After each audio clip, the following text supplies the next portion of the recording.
Hello दोस्तों। स्वागत है आपका अपने इस यूट्यूब चैनल शिक्षित आजमगढ़ पर। मैं प्रगति आज एक नए टॉपिक के साथ आप लोगों के सामने आई हूँ।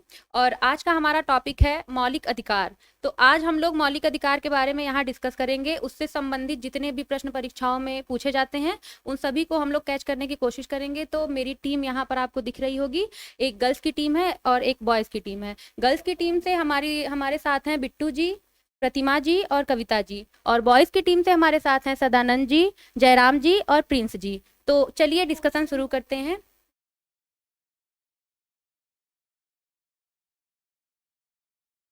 तो मेरा पहला प्रश्न ये है कि मौलिक अधिकार से आप क्या समझते हैं? बताएंगे आप प्लीज।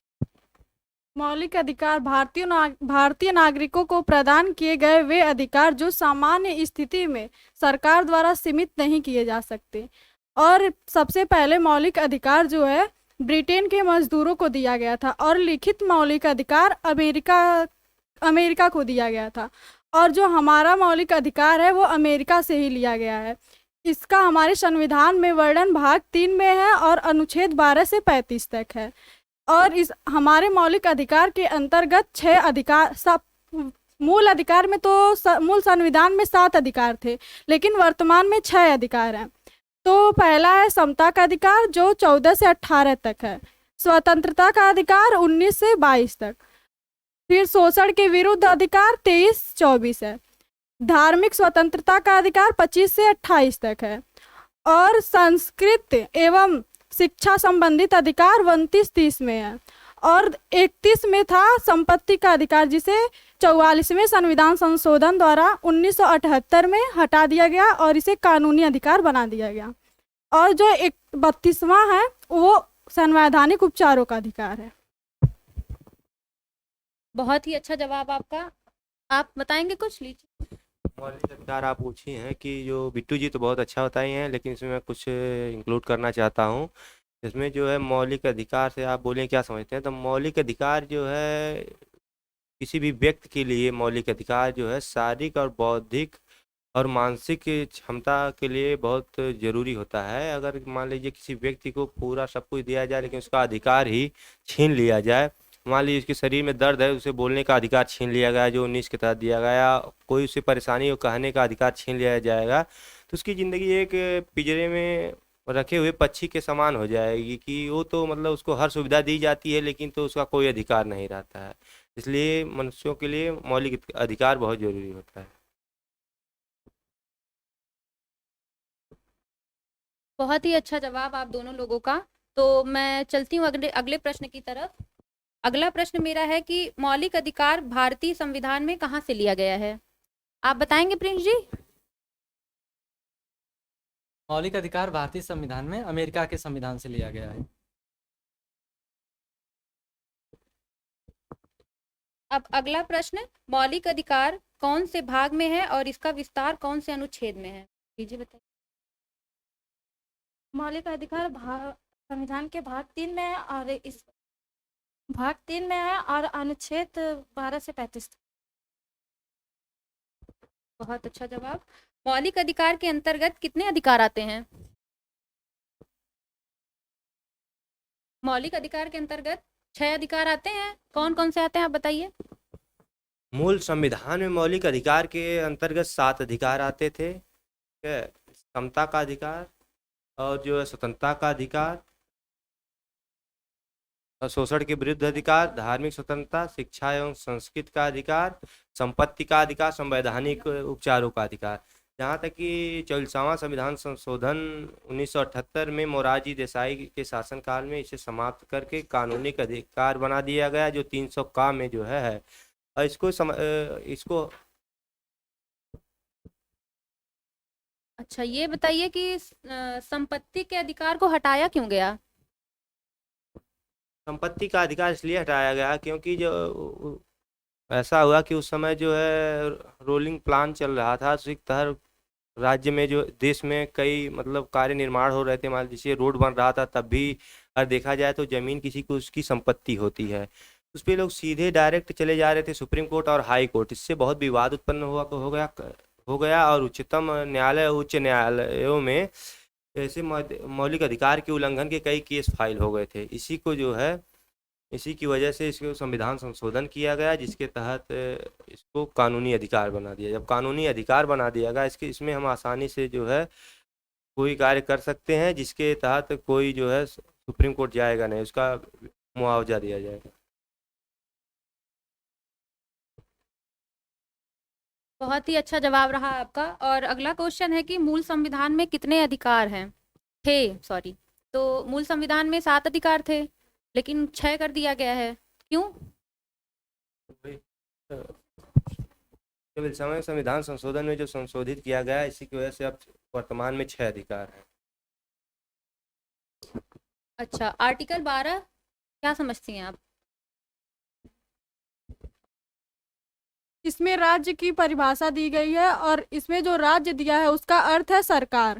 केंद्र सरकार, राज्य सरकार, स्थानीय निकाय, यही आते हैं इसके अंतर्गत।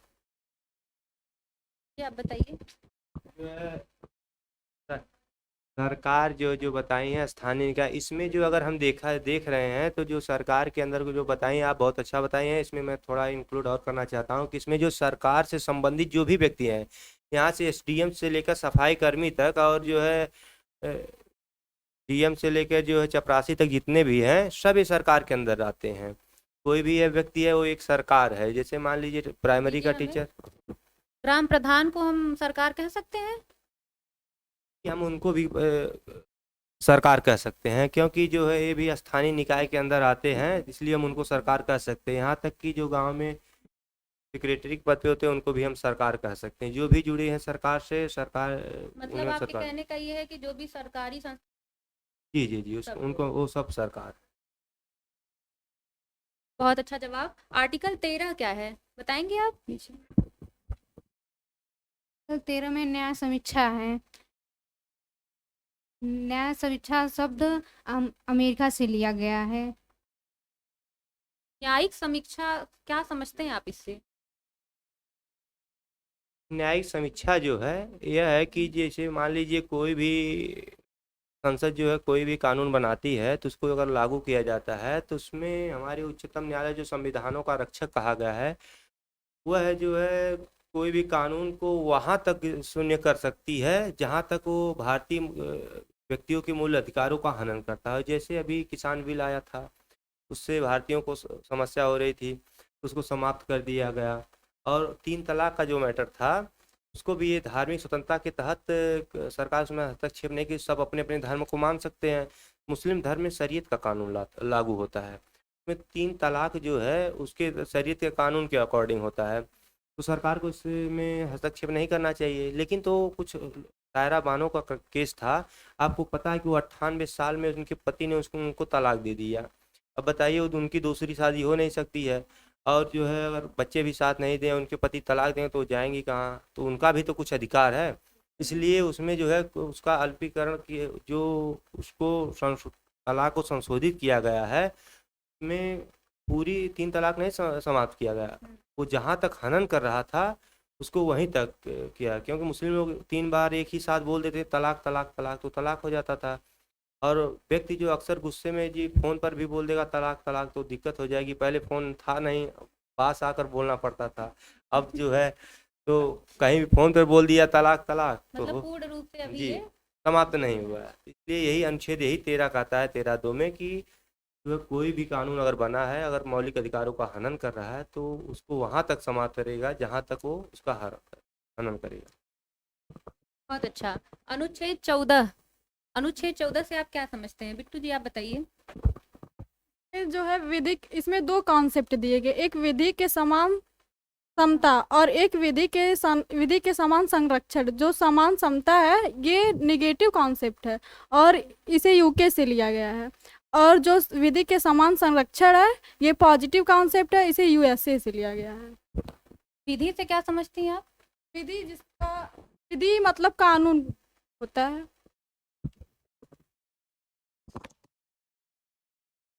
अनुच्छेद 15, अनुच्छेद 15 से आप क्या समझते हैं, बताइए। अनुच्छेद 15 यह है जिसमें मूल वंश, जाति या फिर भेदभाव के आधार पर मतलब कि नहीं, कानून नहीं है बना है। इसके अंतर्गत ये आता है कि जैसे भी भारत का जो भी नागरिक हो, वह चाहे किसी भी राज्य का हो, जैसे उसको जो अधिकार है उसको उसको मिलेगा। इसके अकॉर्डिंग वह यह नहीं है कि किसी और जात का है, कहीं और वंश का है तो उसको उसकी मतलब जो अधिकार है उसको हनन किया जा सकता है। यही इसी का प्रावधान इसमें दिया है। मतलब इसमें उच्च वर्ग और निम्न वर्ग देखा जाएगा, सबको समान अधिकार है।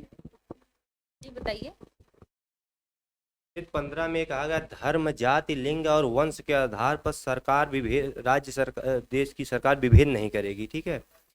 और इसमें जो है तो ये इसका कहने का ये तात्पर्य है कि जैसे मान लीजिए 1857 की क्रांति हुई थी, उसमें सिंधिया परिवार थे जो, तो वो अंग्रेजों का साथ दिए थे, उनको हथियार हथियार मुहैया कराए थे। तो इसके तहत हम ये कहें कि जो है सिंधिया के वंशज जो हैं, जो राजस्थान में इस समय कई बार देखें वसुंधरा राजे सिंधिया सब मुख्यमंत्री भी बने हैं, जिनको हम ये कहें कि अरे तुम्हारे वंशज जो है ऐसे किए हैं, तुमको ये अधिकार नहीं कि तुम जो है मुख्यमंत्री बनो।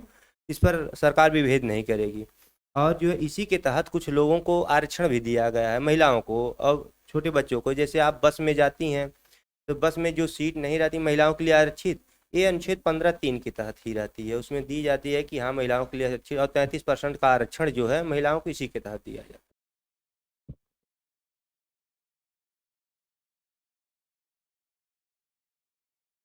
अच्छा अच्छा, मेरा इसी से जुड़ा एक प्रश्न है, 1 मिनट। आर्टिकल 16 आप बता सकते हैं? आप बता सकते हैं 16? अच्छा चलिए ठीक है, थोड़े टाइम बाद हम पूछ लेंगे। बता दीजिए। अच्छा 16, आर्टिकल 16 बताइए, उसके बाद अगले प्रश्न की तरफ।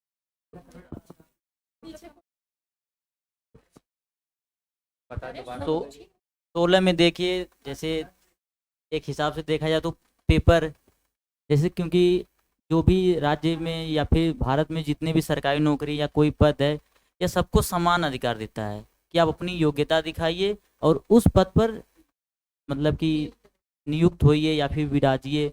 इसमें सरकार ये नहीं कर सकती कि आप उच्च वर्ग के हैं तो आपको अलग से कोई पद दे देगी, या फिर निम्न वर्ग के हैं तो आपको कोई अलग से पद दे देगी।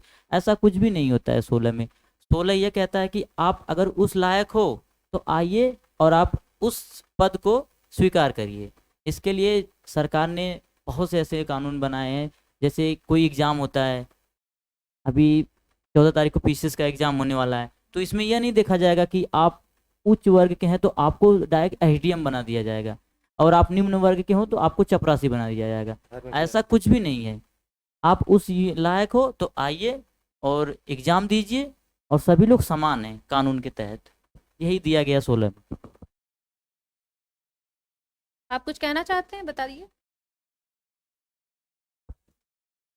अनुच्छेद अनुच्छेद 16 में जो बताएं जयराम जी, बहुत काफ़ी अच्छा बताए हैं। इसमें ये कहा गया है अनुच्छेद 16 में कि सरकार लोक नियोजन यानी सभी को नौकरियों में समान सुविधा देगी, ठीक है।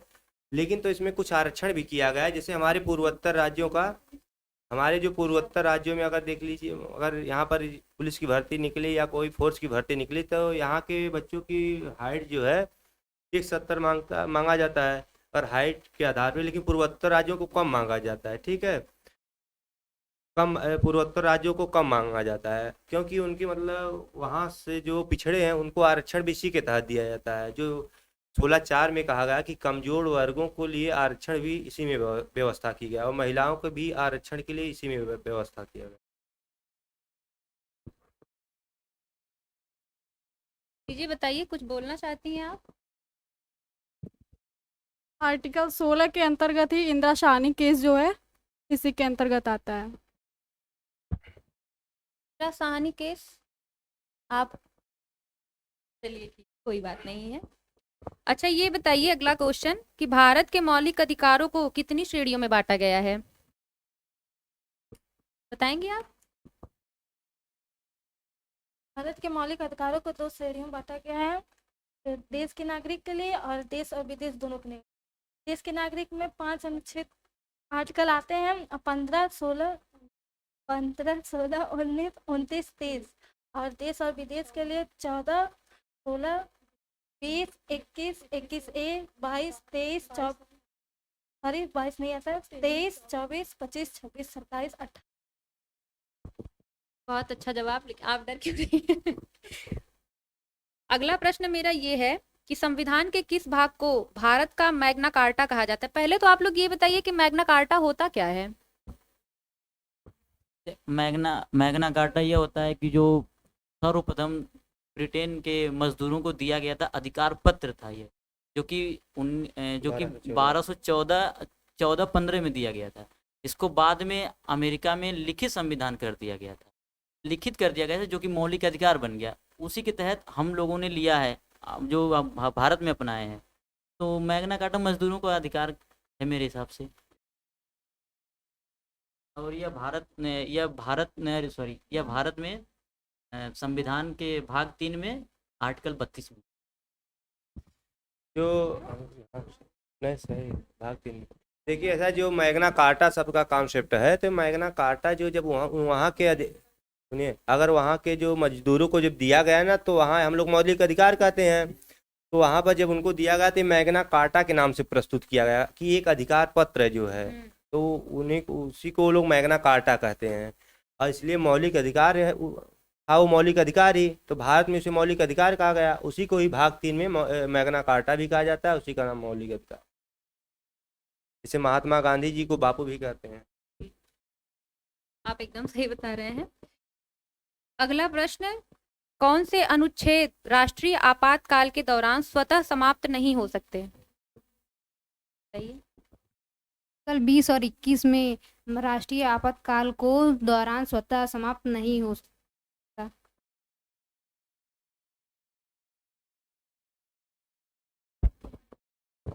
अनुच्छेद जो है 20-21 लिए नहीं समाप्त किया जा सकते हैं, क्योंकि देखिए 20 और 21 में प्राण एवं दैहिक स्वतंत्रता, और जो है अगर इसको समाप्त किया कर दिया जाएगा तो सभी लोग सबके जीवन जीने के, मान लीजिए अभी 20-21 समाप्त कर दिया गया, और मैं हमसे आपसे विवाद है या किसी से, तो मैं आपके घर के सामने दूषित कचरा लाकर गिरा दूं, तो आपके 21 में ना 20, इसमें आपके घर कचरा लाकर गिरा दूं और फिर उससे आपके स्वास्थ्य को प्रभाव पड़ेगा और आपकी जान भी जा सकती है। इसलिए जो है 20 और 21 समाप्त नहीं किया जाएगा। मान लीजिए राष्ट्रीय आपात लगा है, मैं आपके घर के पीछे जो है बम परमाणु परीक्षण करने लगूं, तभी तो आपको स्वास्थ्य से प्रभाव पड़ेगा। इसलिए उसको, इसके तहत अगर ऐसी कोई गतिविधियां हो रही तो आप उच्चतम न्यायालय जा सकती हैं। अगर उसको समाप्त कर दिया जाएगा तो आप कहाँ से जाएंगी?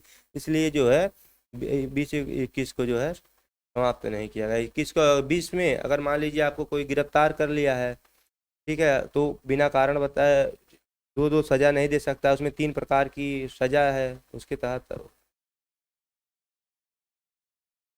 चलिए ठीक है, अगले प्रश्न की तरफ बढ़ते हैं। मौलिक अधिकारों में किसके द्वारा संशोधन किया जा सकता है? आरती जी आप बताइए।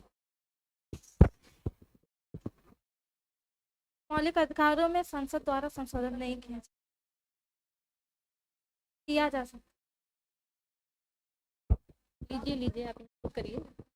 मौलिक अधिकारों में जो है संशोधन अगर देखा जाए तो साधारण संशोधन 13(4) के तहत किया जा सकता है। जो न्यायिक पुनरावलोकन है, जो है न्यायिक समीक्षा है, उसके तहत 4 के द्वारा किया जा सकता है। लेकिन तो अगर विशेष संशोधन कर रहा है तो आप सबको पता है कि 368 के तहत संसद संशोधन कर सकती है। इसके द्वारा कई संशोधन भी हुए हैं, जैसे 44वां संविधान संशोधन हुआ है, इसके तहत जो है निकाला गया है 44वां, और 24वां भी संशोधन हुआ है, और 1971 का, और जो है 86वां संविधान संशोधन जोड़ा भी इसमें गया है। इसमें जो है कई संशोधन हुए। चलिए अगले प्रश्न की तरफ बढ़ते हैं। मौलिक अधिकारों को लागू करने का दायित्व किस पर है? लीजिए बताइए। मौलिक अधिकार को लागू करने के लिए उच्चतम और उच्च न्यायालय दोनों को है।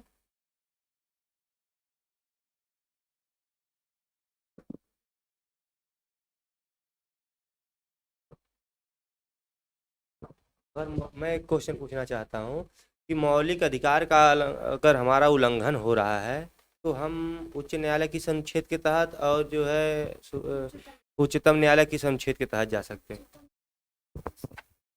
जो उच्च न्यायालय है वो 226 के अनुसार जा सकते हैं, और उच्चतम न्यायालय जो है वो आर्टिकल 32 के तहत जाते हैं। अगला प्रश्न, मौलिक अधिकारों का निलंबन कौन कर सकता है?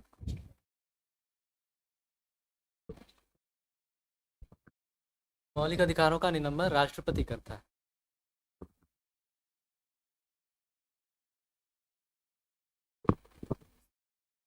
विधायन सत्ता पर पूर्ण नियंत्रण कौन सा अनुच्छेद लगाता है? विधायन सत्ता पर पूर्ण नियंत्रण अनुच्छेद 14 लगाता है। आप कुछ एक्सप्लेन करेंगे?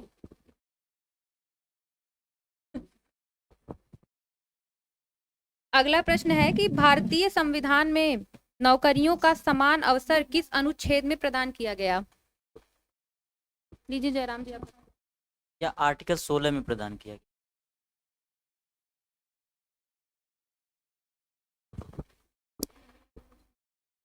आर्टिकल 19 में कितने प्रकार की स्वतंत्रता की गारंटी है? आर्टिकल 19 में 6 प्रकार की स्वतंत्रता की गारंटी है। पहले तो मूल संविधान में 7 था, अब 6 हो गया है। पहला जो है वाक व अभिव्यक्ति, इसके अंतर्गत प्रेस का अधिकार आता है। दूसरा सम्मेलन का अधिकार। तीसरा संघ बनाने का अधिकार। चौथा राज्य और क्षेत्र के अंदर कहीं भी घूमने का अधिकार। और पांचवा जो है वो निवास करने का अधिकार। छठवां जो है वो हटा दिया गया है, जो संपत्ति का अधिकार था। और सातवां है व्यापार करने का अधिकार। जैसे आप अभी बोली हैं कि कहीं भी घूमने का अधिकार, तो आप मेरे बेडरूम में घूमेंगी? लीजिए बताइए। अगर आपकी अनुमति है तो मैं घूम सकती हूँ। जय माता। देखिए, जो घूमने की बात कही है, अगर कहीं भारत में आप कहीं भी पूरे भारत में घूम सकते हैं। 370 के तहत जो है वहाँ पर जम्मू कश्मीर में रोक था, लेकिन तो आपको पता है कि 31 अक्टूबर 2019 को इसको समाप्त कर दिया गया है। आप भारत में कहीं भी, नहीं सॉरी, पहले भी घूम सकते हैं और बसने की स्वतंत्रता जम्मू कश्मीर में नहीं थी, लेकिन अब वो पूरा समाप्त हो गया। अखंड भारत। वह वह जैसे आप कह रहे हैं 370 के अकॉर्डिंग, तो वह धारा 370 लगी थी, उसमें वो विशेष राज्य था और उसमें आपको दोहरी नागरिकता लेनी पड़ती थी, जो 35A के तहत थी। हाँ, तो मैं तो वही तो बोल रहा हूँ, आपने बोला बस नहीं सकते, तो आपको दोहरी नागरिकता लेनी पड़ेगी, जो कि भारत में एकल नागरिकता है, तो आप इस वजह से नहीं ले सकते। अगर कहीं मार्शल लॉ लगा रहेगा तब भी वहाँ आप नहीं जा सकते हैं। सिर्फ जो है मतलब सामान्य स्थिति में आप कहीं भी घूम सकते हैं भारत। अगला प्रश्न है कि किस अनुच्छेद में कहा गया है कि किसी भी व्यक्ति को एक ही अपराध के लिए एक बार से अधिक अभियोजित एवं दंडित नहीं किया जाएगा? लीजिए बताइए आप। दोहरी दोहरे दंड से बचाव के लिए 20B में कहा गया है।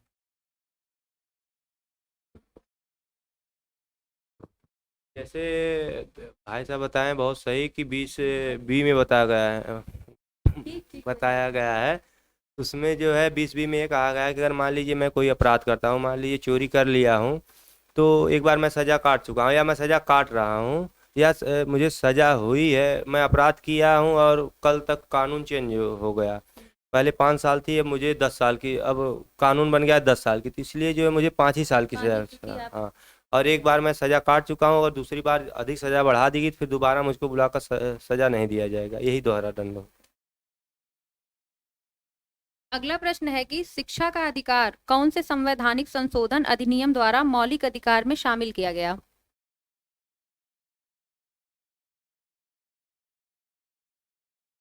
शिक्षा का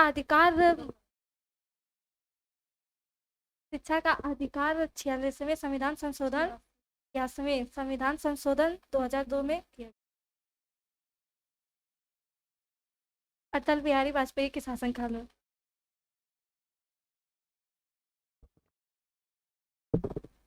अगला प्रश्न है कि व्यक्ति के विदेश यात्रा के अधिकार को संरक्षण कौन सा अनुच्छेद प्रदान करता है? अनुच्छेद 21 में। में एक वाद भी हुआ था मेनका गांधी बनाम भारत संघ के तहत, जो है इसमें जो है विदेश संरक्षण के लिए दिया। अगला प्रश्न मेरा है कि बच्चों के शोषण से संबंधित कौन सा अनुच्छेद है? बच्चों के शोषण से संबंधित अनुच्छेद 24 है, जिसमें किसी बच्चे से जिसकी उम्र 14 वर्ष से कम हो उससे बलात्श्रम नहीं करवाया जा सकता या फिर किसी जोखिम भरे कार्य में नहीं लगा सकते हैं। देखिए, अगर जैसे अगर हम जैसा कि आप बताए हैं तो उसमें एक नियम है, 14 वर्ष से कम है, अगर उसको हम ऐसे जोखिम जगह पे कहीं काम नहीं करवा सकते कहीं पे भी, लेकिन हम उसको अगर कहीं ऐसी जगह काम करवा भी रहे हैं, वो बम वम बनाने वाले में उसके अलावा बता रही हूँ मैं, तो आप 6 घंटे उसको काम करेंगे और उसके बाद फिर उसको रेस्ट करने के लिए भी टाइम रहता है, 6 घंटे का भी समय है, 3 घंटे का, हाँ वही सॉरी, 3 घंटे काम के बाद 1 घंटे रेस्ट है, फिर 3 घंटे काम, तो इस प्रकार से उसको आप काम करवा सकते हैं। ऐसा हुआ ना कि पहले क्या था कि पूर्ण रूप से बच्चों को काम पे प्रतिबंधित किया गया था, लेकिन कुछ ऐसी समस्याएं आई कि अगर देखा जाए तो कुछ अनाथालयों के बच्चे और जो है जो कुछ बच्चे जिनके माँ पेरेंट्स नहीं थे तो भूखे प्यासे मर गए इसी की वजह से, कोई काम भी नहीं देता था, इसलिए जो है ऐसा नियम लाया गया। ये साधारण संशोधन से किया गया, इसके तहत इसमें संविधान में जो साधारण संशोधन से होता है उस पर का कहीं उल्लेख। अगला प्रश्न है कि किस अनुच्छेद में संवैधानिक उपचारों का अधिकार दिया गया है? अनुच्छेद 32 में संवैधानिक उपचारों का अधिकार दिया गया है।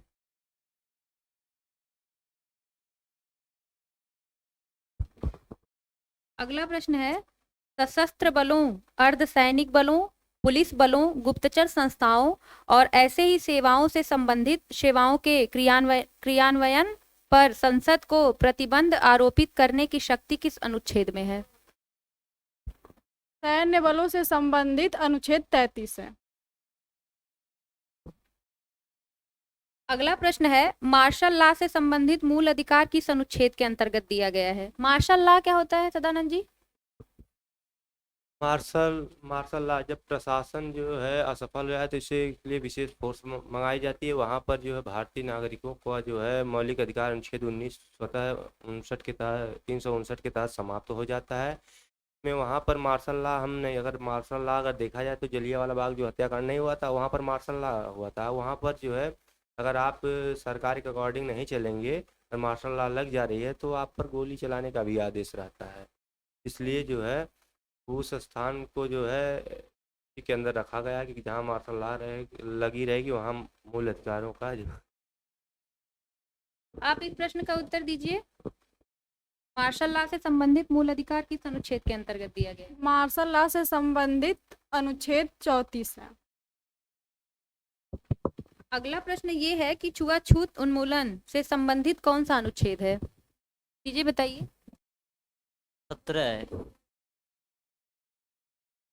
अनुच्छेद 17 में अस्पृश्यता का अंत है जो कि छुआछूत से संबंधित है। इसमें यह कहा गया है कि जैसे 35A के तहत संसद कानून बना सकती है और इसमें क्या है कि अगर इस कानून को 1955 में लाया गया जो कि 1976 में लागू हुआ और इसके तहत अगर कोई अस्पृश्यता का उपयोग कर रहा है तो उसके लिए उसको 500 से 2000 रुपये का दंड है और सजा के तौर पे 6 माह से 2 वर्ष की सजा सुनाई जा सकती है। किसी व्यक्ति को कोरोना हुआ है अगर हम उसको में क्या आप कर सकते हैं? अगर जैसे आपने पूछा कि अगर किसी को कोरोना हुआ है तो एक मिनट, क्या आपका प्रश्न था? हमारा ये प्रश्न था कि ये छुआछूत से अस्पृश्यता का अंत जो कहा गया है उसके तहत उस पर केस कर सकते हैं। ये बताइए, अगर किसी को कोरोना हुआ है अगर उसको हम नहीं छू रहे हैं तो क्या उस पर जो है? जी, मैं आपकी बातों को समझ सकता हूँ, लेकिन आपने जो कहा है मैं इसको भी बता रहा हूँ। इसमें क्या होता है कि जैसे अगर कोई संक्रमित चीज़ है तो हम उसमें छुआछूत कर सकते हैं, लेकिन अगर आप किसी जाति को लेकर छुआछूत करें या ऊंच नीच को लेकर छुआछूत करें तो यह गलत है, यह दंडनीय अपराध है। हाँ, अगर जात मतलब संक्रमित चीज़ है जैसे उससे आपको भी खतरा हो सकता है, हमें भी खतरा हो सकता है, तो हम अपनी जान को तो नहीं बाधित कर सकते हैं ना, हम अपनी जान को बाधित नहीं कर सकते हैं, इस वजह से छुआछूत उसमें नहीं होता है। बाकी आप अगर किसी जाति को लेके हैं तो वहाँ छुआछूत दंडनीय अपराध है, उसमें आपको अगर सजा के तौर पे बता चुका जैसा कि मैंने अभी 6 महीने से 2 वर्ष की सजा हो सकती है और जुर्माने के तौर पे 500 से 2000 रुपये का आपको जुर्माना देना पड़ेगा। बहुत सही बताए हैं आप कि बस छुआछूत हम ऊंच नीच देख कर नहीं करेंगे, अगर कोई ऐसा रोग या बीमारी है जिससे हम भी संक्रमित हो सकते हैं तो उससे जरूर बच सकते हैं। अगला प्रश्न मेरा ये है कि संविधान के किस अनुच्छेद के प्रावधानों के अंतर्गत भारत सरकार भारत रत्न, पद्म विभूषण आदि अलंकार प्रदान किए जाते हैं? बताइए। आर्टिकल 18 के तहत हम उपाधि लगा सकते हैं, लेकिन भारत रत्न, भारत विभूषण, यही सब उपाधि। आदि लगा देखिए अनुच्छेद 18 जो उपाधियों का अंत करता है, ठीक है, इसके तहत जो है कोई भी उपाधि रहे उसका मतलब, जैसे मान लीजिए राय बहादुर, ठीक है, लॉर्ड साहब, ये सब जो उपाधियाँ थी, राजा साहब, राजा बाबू, ये सब उपाधियाँ आप हम नहीं लगा सकते हैं, ठीक है। लेकिन तो इसके तहत भारत सरकार जो है हमें उपाधियाँ दे सकती है। और ये भी नहीं कि मान लीजिए कि अगर हमें भारत रत्न मिल गया तो मैं इसको लेकर दिखाऊं कि हाँ मैं भारत रत्न, ये फला आदमी, मैं भारत रत्न, ये मैं अपनी डिग्री पर उसको कर शोभित कर सकता हूँ, लेकिन मैं इसको नहीं, क्योंकि इससे अगर देखा जाए तो अगर कोई भारत रत्न रहेगा उसके सामने जो है अस्पृश्यता वाली या ऊंच नीच की भावना आ जाएगी। अरे ये जो है भारत रत्न जो है विभेद करने लगा है कि ये भारत रत्न व्यक्ति हैं, इनके सामने मैं कम हूँ, इसीलिए जो है उपाधियों का अंत करता है। आपको दी जाएगी भारत सरकार, लेकिन इसको आप लगाकर घूम नहीं सकते या दिखाकर नहीं। जैसा कि इन्होंने बताया कि आर्टिकल 18 जो है वो उपाधियों का अंत है, लेकिन इसमें इसके तहत अगर आप कोई जैसे डिग्री लिए हैं, जैसे आप पीएचडी की डिग्री लिए हैं, तो अपने आगे डॉक्टर लगा सकते हैं। आईएएस की डिग्री मतलब यूपीएससी क्लियर किए हैं तो आईएएस लगा सकते हैं आप अपने नाम के पीछे। लेकिन अगर वही आप जैसे इन्होंने बताया कि राय बहादुर या फिर राजा साहब की उपाधि नहीं लगा सकते हैं, या इसका अंत हो गया है। और जो भारत रत्न और भी पद्म विभूषण, पद्म अलंकार, जितने भी पद्मश्री हैं और परमवीर चक्र हैं, जितने भी उपाधियां हैं, ये मैं रिकॉल तो नहीं कर पा रहा हूँ, पढ़ा हूँ बट इस समय रिकॉल नहीं कर पा रहा हूँ। ये आर्टिकल जो है 18 में है, लेकिन किसी और के तहत दिया जाता है, इसलिए सॉरी मैं रिकॉल नहीं कर पा रहा हूँ अभी। कोई बात नहीं, आपका एक्सप्लेनेशन बहुत अच्छा है और कोई बात नहीं है। चलिए अगले प्रश्न की तरफ बढ़ते हैं। किसे डॉक्टर BR अंबेडकर ने संविधान का हृदय एवं आत्मा की संज्ञा दी है?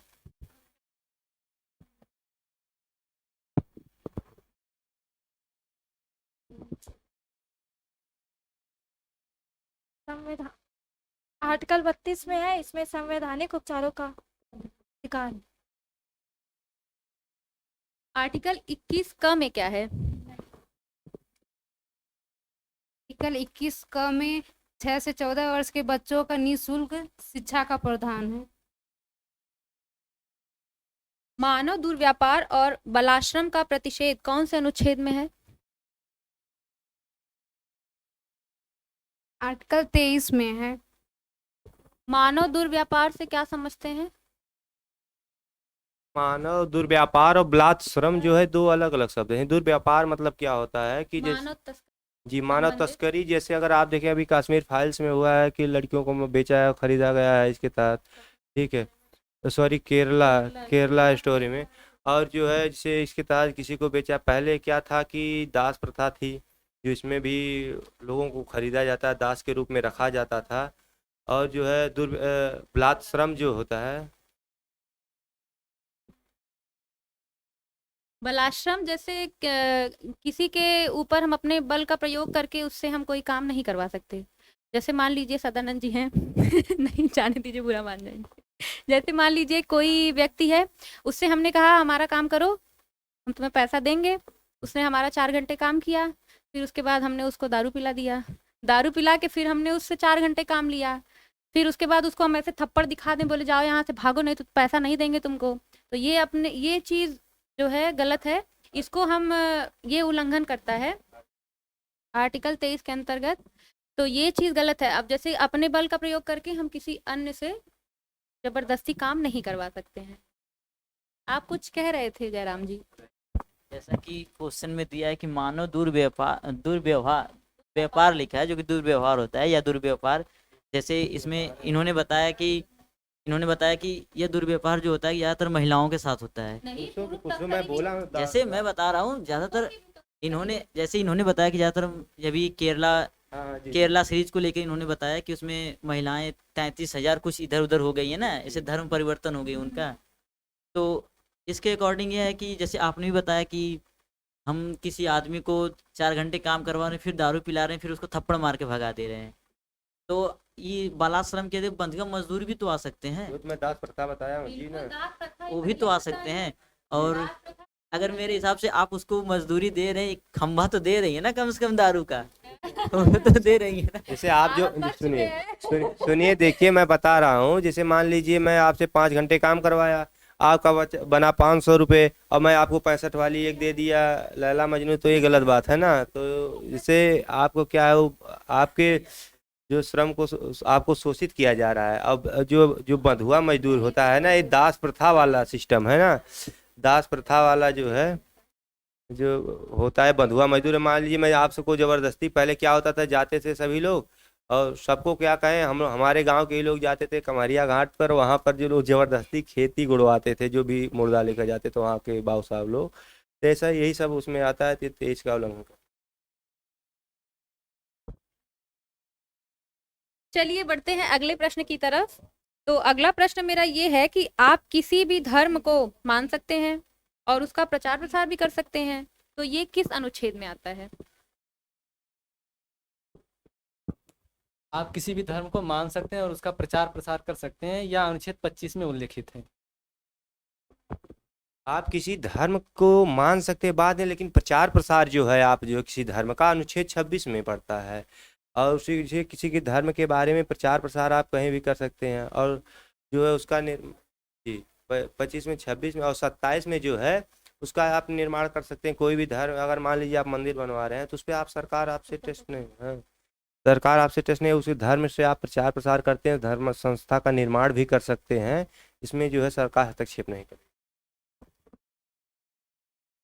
चलिए ठीक है, आज का हमारा अंतिम प्रश्न ये है, अनुच्छेद 32 में कितने प्रकार के रिट हैं?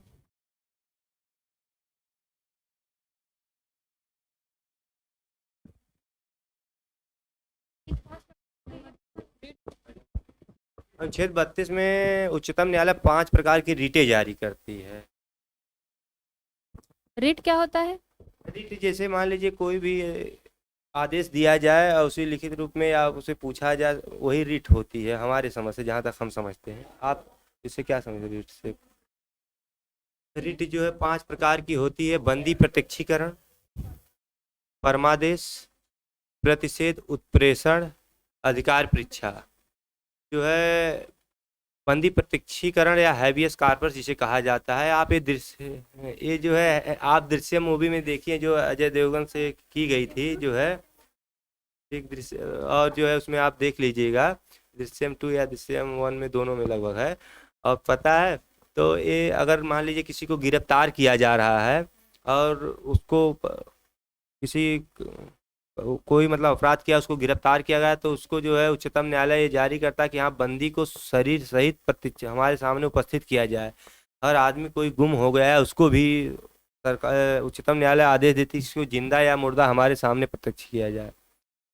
और जो है परमादेश, जो है परमादेश ये होता है जिसे मैंडमस कहते हैं, कि अगर मान लीजिए कोई व्यक्ति है सरकारी पदों पर कार्यरत है, मान लीजिए हमारे बाबू अजय बाबू हैं, अगर मान लीजिए नहीं अपना कार्य सही से कर रहे हैं, तो सरकार उच्चतम न्यायालय ने आदेश देगी कि हाँ, आप सही तरीके से कार्य करिए, और पद की जो है जो गरिमा को बनाए रखते हैं। अब प्रतिषेध जो है क्या होता है? प्रतिषेध अगर मान लीजिए कोई निचली अदालत है, प्रतिषेध और उत्प्रेषण जो है अदालत से संबंधित है। ये निचली अदालत, मान लीजिए अगर कोई राष्ट्रपति का चुनाव संबंधित है, दो राज्यों के बीच विवाद है, मान लीजिए राष्ट्रपति का कोई विवाद है, जो है वो उच्चतम न्यायालय के न्यायाधीश ने अपने अंदर एक्सेप्ट कर लिया है, तो उसकी कार्रवाई चल रही, तो उसको रोक देगी और कहेगी कि ये तो हमारे अधिकार में रहता है, आप क्यों इसे लिए, तो उसको अपने अंदर लेगी। और उत्प्रेषण क्या है कि जो कोई कार्रवाई हो चुकी है, उस पर सुना चुकी है सजा, अगर सरकार को उच्चतम न्यायालय को ही लगा कि वो निचली अदालत गलत सुनाई दी, इसके बारे में गलत फैसला दी है, उसके लिए जो है वो अपने पास मांगा कर उस पर जांच करके उसको पुनः फैसला दे सकती है। और अधिकार परीक्षा, अगर मान लीजिए मैं जो अभी तैयारी कर रहा हूँ, मैं डीएम की कुर्सी पर बैठकर आदेश सबको देने लगूँ और कह दूँ कि मैं डीएम हूँ, तो इसके लिए वहाँ पर जो है उच्चतम न्यायालय जो है ये पूछे कि हाँ, आप किस अधिकार से इस पर बैठे हैं, क्या आपकी मतलब क्वालिफिकेशन में क्या है, आप परीक्षा क्रैक करके आए हैं, क्यों यहाँ पर आकर बैठे हैं। अगर मान लीजिए मैं अभी वर्दी पहन कर जाऊँ, किसी के चालान काटने लगूँ, तो इस पर भी वो सरकार सॉरी उच्चतम न्यायालय हमसे जवाब मांगेगी कि आप ऐसा क्यों कर रहे हैं, किस अधिकार से, आप यही अधिकार परीक्षा है। बहुत ही अच्छा जवाब रहा आपका सदानंद जी। और उम्मीद है कि आप लोगों को ये सेशन पसंद आया होगा। तो जो भी हमारी कमियां हैं वो आप लोग कमेंट करके बता दीजिएगा। और हम लोगों को जहां भी लगता है कि जितने भी प्रश्न परीक्षाओं में पूछे जाते हैं, लगभग मौलिक अधिकार से संबंधित सारे प्रश्न हम लोग यहाँ पर कैच किए हैं। तो आप लोग लाइक शेयर कर ही देते हैं। और ठीक है, तब मिलते हैं अगले सेशन में। तब तक के लिए धन्यवाद।